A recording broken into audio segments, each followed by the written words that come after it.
মুক্ত হয়েছেন এখন।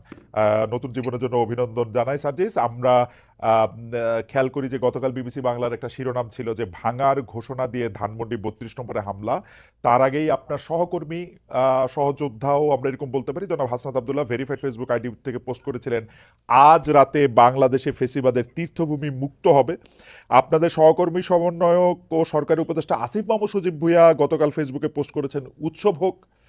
আগেই ভগ্নস্তূপ হয়ে থাকা ৩২ নম্বরে বাড়ি ধূলিসাৎ করা যখন শেষ দিকে, তখন আপনার ফেসবুক পোস্ট আবু জাহেলের বাড়ি এখন পাবলিক টয়লেট। আপনার আগে আবার উপদেষ্টা মাহফুজ আলম ফেসবুক পোস্টে ভাঙার চেয়ে গড়ার দিকে মনোযোগ দেওয়ার আহ্বান জানিয়েছেন। গতকালকের ৩২ নম্বরে বুলডোজার অভিযানের ঘটনায় বৈষম্যবিরোধী ছাত্র আন্দোলন ও জাতীয় নাগরিক কমিটির অফিসিয়াল অবস্থান কি ছিল? আপনাদের সমন্বয়কদের সবার অবস্থান আমার কাছে একরকম মনে হয় না, নাকি আমার এটা বোঝার ভুল? আপনি যদি একটু আমাকে পরিষ্কার করেন। যে যেমন আপনি আসার আগে আমি একটু সামারাইজ করি, জনাব রেজাল করিম রনি বলেছেন যে এইটা আরো আগেই ভাঙা দরকার ছিল, এটা ৫ আগস্ট এটা ভাঙা দরকার ছিল, গতকাল এটা অনেক দেরি হয়ে গিয়েছে, এটা ছিল মোটামুটি ওনার সার্বিক অবস্থান। উনি নিশ্চয়ই আবারও পরে বলবেন। জনাব সাজিদ সালাম, আপনার কাছে একটু জানতে চাইব। জন্য আমাদের জন্য আসলে দোয়া করবেন আপনারা। আমি যদি বলি আমাদের জায়গা থেকে যে এক্ষেত্রে বৈষম্য বিরোধী ছাত্র আন্দোলন কিংবা জাতীয় নাগরিক কমিটি তাদের জায়গা থেকে যে স্পেসিফিক এই বিষয়ে একটা কোনো অফিসিয়াল স্টেটমেন্ট ছিল বা কোনো একটা অবস্থান ছিল, ব্যাপারটি এরকম ছিল না। ব্যাপারটি ছিল এই যে তীব্র একটা ক্ষোভ। ভাই যে কথাটি বলেছেন সেই জায়গায় আমি সম্পূর্ণ একমত। এই বিষয়গুলো শুধু এটা নয়, আরো এরকম অনেক তীর্থভূমি রয়েছে আসলে, যেগুলো যে চূড়ান্ত যে আমাদের এই পুরো বাংলাদেশের মানুষের যে ক্ষোভ বা এই বহিঃপ্রকাশ, এটা আসলে ৫ই অগস্ট কিংবা ৬ অগস্ট ওই সময়ে হওয়ার কথা ছিল, হওয়া উচিত ছিল। এটা আসলে অনেক দেরি হয়ে গিয়েছে। কিন্তু আমাদের জায়গা থেকে যদি আমরা বলি, গতকালকে আমরা যেটা দেখেছি, ঘটনাটা এই সময় এসে এভাবে হয়তো প্রত্যাশিত ছিল না, কিন্তু সবচেয়ে বড় কথা হচ্ছে এটা এক সময় না এক সময় প্রকাশিত হওয়ারই কথা ছিল। এবং এক্ষেত্রে সবচেয়ে বেশি আমার মনে হয় যে প্রভাবিত করেছে খুনি হাসিনা। যে প্রভাবিত তিনি ওই ১৫-১৬ জুলাই করেছিলেন ওই গণভবনে বসে প্রেস কনফারেন্স করে, সেই প্রভাবিত তিনি এখন করছেন ভারতে বসে। তিনি যখন এখনো তার জায়গা থেকে এমন টোনে কথা বলেন যে এই টোনে তিনি কথা বলেছিলেন ওই জুলাইয়ের আগে, তিনি যখন এখনো তার ভিতরে বিন্দু মাত্র কোনো অনুসূচনা দেখা যায় না, কিংবা তার যে কথা বা এই যে এতগুলো খুন করেছে সেগুলোর জন্য যে দায় নেওয়ার যে বিন্দু মাত্র মানসিকতা, সেটুকে বিন্দু মাত্র অ্যাড্রেস না করে, বরং যারা এই অভ্যুত্থানের সাথে সরাসরি সম্পৃক্ত তাদেরকে প্রত্যক্ষ এবং পরোক্ষভাবে বিভিন্ন রকম আবার ওই ট্যাগ দিয়ে যখন উপস্থাপন করার চেষ্টাটা করা হয়, এই যে এতগুলো মানুষকে খুন করা হয়েছে তার নির্দেশে, সেগুলোর জন্য বিন্দুমাত্র তার জায়গা থেকে সহানুভূতি না দেখিয়ে, বরং তার ওই পূর্বের ইতিহাস দিয়ে যে সিম্পেথি নেয়ার যে তার একটি প্রক্রিয়া সবসময় তার ভিতরে দেখা গিয়েছে, সেটা যখন তিনি আবারও করেন তখন মানুষের ভিতরে একটা ক্ষোভ তৈরি হয়।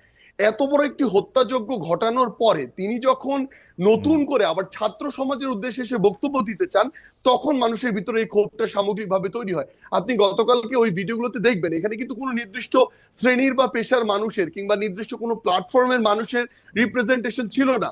সকলে এই জায়গায় ঐক্যবদ্ধ হয়েছিল যে এই বিষয়টিতে তাদের অবস্থানের জনাব ক্ষেত্রে। সাজিদ সালাম, আমার কয়েকটা প্রশ্ন আছে। আপনি কি কালকে শেখ হাসিনার বক্তব্য শুনছেন?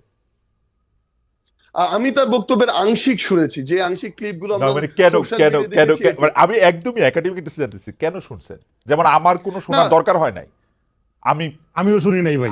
আমার শোনার কোনো দরকারই হয় না, আপনি শুনছেন কেন? তাহলে আমি একটু জানতে চাই। না, না, প্রথম কথা হচ্ছে যে খুব স্বাভাবিকভাবে আপনি দেখবেন সোশ্যাল মিডিয়ায় যে কোনো বক্তব্যের ইন্টারেস্টিং পার্ট গুলো ক্লিপ আকারে ছোট ছোট 30 সেকেন্ড 1 মিনিটের ক্লিপ আকারে সামনে চলে ওকে, আসে। এরকম একটি ক্লিপ সামনে চলে এসেছিল, যেই জায়গায় ওই ক্লিপটি বিভিন্ন আপনি জায়গায় এসেছে, যেই ক্লিপটি আসলে এরকম করে রিপ্রেজেন্ট করছিল যে তিনি আবার ওই আগের, আজকে থেকে 6-8 মাস আগে যে কথাগুলো বলে তিনি 16 বছর কাটিয়েছিলেন, সেম সিম্প্যাথি নেওয়ার কথাগুলো তিনি আজকেও আবার দাঁড়িয়ে বলছেন। আবার এবং আপনার কাছে কি সিম্পেথি, মানে আপনি কি সিম্পেথি উনার জন্য সিম্পেথি পাইছিলেন? আপনি মানে উনার জন্য সিম্পেথি হয়েছিল উনার বক্তব্য শুনে? ভাই সবচেয়ে বড় কথা হচ্ছে কি, মানে এই যে মানে প্রায় আমি হাজারের অধিক কেন এই প্রশ্ন মানুষকে। করতেছি যে আমার কাছে মনে হয় গত 15 বছর ধরে শেখ হাসিনা বাংলাদেশ শাসন করছেন। এর মধ্যে গত 10 বছর ধরে, বিশেষ করে 2014 সালের পর থেকে উনি যতবার যত জায়গায় বক্তৃতা দিচ্ছেন সেটা জোর করেই দিচ্ছেন। জোর করে দিচ্ছেন বলতে তিনি যেন প্রধানমন্ত্রী, বিটিভিতে ছিলেন, ইয়াতে ছিলেন, জোর করে দিচ্ছেন। আমাদের জোর করে শুনতে হয়েছে, এখন তো এটা আমাদের জোর করে শোনার বিষয় না। এবং উনার কি সেই প্রভাব, সেই ইনফ্লুয়েন্স, মানে শতভাগের এক ভাগও আছে যে আমরা ওইটার প্রতিক্রিয়ায় গিয়ে আরেকটা কাজ করে আসতে হবে? আপনার কাছে কি মনে হয় জনাব সার্জিস? না দেখুন, সবচেয়ে বড় কথা হচ্ছে যে আমরা আমাদের জায়গা থেকে, মানে কেউ এটা ব্যক্তিগত জায়গা থেকে গিয়ে এই বিষয়টি করেছে এরকম না। মানুষ হয়তো বা মানুষের ভিতর আমার মনে হয় এখন এই বিষয়টি কাজ করছে যে আমাদের আসলে যেই কাজগুলো 5ই অগাস্ট বা ওই সময়টাতে করা দরকার ছিল, যেগুলো এখন আমাদের জায়গা থেকে বাকি রয়ে গিয়েছে, মানুষের এই ক্ষোভটা সামগ্রিকভাবে শুধুমাত্র ওই হাসিনা বক্তব্য দিচ্ছে এই জন্য তৈরি হচ্ছে, ব্যাপারটা এরকম না। এই ক্ষোভের কিছু অংশ আমি যদি বলি একদম ফ্র্যাঙ্কলি হুম, অন্তর্বর্তীকালীন সরকারের উপরেও আছে। হুম, এই অন্তর্বর্তীকালীন সরকার তাদের জায়গা থেকে এই খুনি যারা ছিল, যারা সরাসরি এই খুনগুলোর সাথে জড়িত, ছাত্রলীগ, আওয়ামী লীগ, যুবলীগের ক্যাডাররা হুম, বা কিছু কিছু পুলিশ সদস্য, হুম, যাদেরকে আসলে গ্রেফতার করে বিচারের আওতায় আনার কথা ছিল, হুম। দৃশ্যমান এরকম একটা বিচার আমাদের দেখার কথা ছিল, সেটি যখন দেখছে না, মানুষের ভিতরে একটা ক্ষোভের উদ্গীরণ হচ্ছে। যখন দেখছে ছাত্রলীগ, যুবলীগ, আওয়ামী লীগের ওই ওই সদস্যরাই বিভিন্ন ভাবে বিভিন্ন দলের সাথে এখন যুক্ত হচ্ছে এবং আশ্রয় প্রশ্রয়ে তাদের চোখের সামনে দিয়ে হাঁটছে, তখন এই মানুষগুলোর ভিতরে আরেকটা ক্ষোভ তৈরি হচ্ছে। তখন এই মানুষগুলো এই সামগ্রিক ক্ষোভের একটি, আমার মনে হয় নতুন এখানে একটা ওকেশন পেয়েছিল, যে ওকেশনে গিয়ে অ্যাটেন্ড করে নিজের এই ক্ষোভটির উদ্গীরণ করেছে মানুষ। আহ, এইটা কি এরকম হইতে পারে জনাব সার্জিস আলম? ধরেন শেখ হাসিনার উপরে তো আপনার কন্ট্রোল নাই, আমারও কন্ট্রোল নাই। শেখ হাসিনা আরেকটা বক্তৃতা দিল, তারপরে গিয়ে কোন বাড়িটা ভাঙবেন?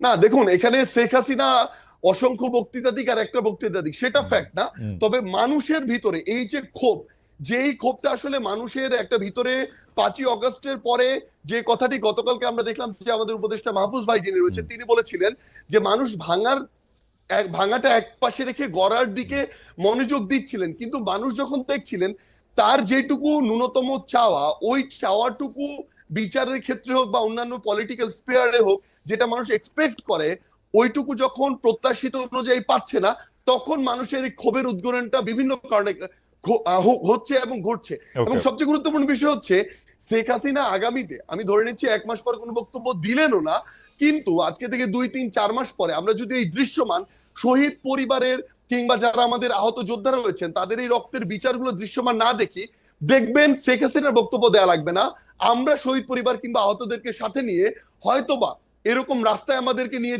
নেমে যেতে হবে এরকম একটা দৃশ্যমান বিচারের জন্য।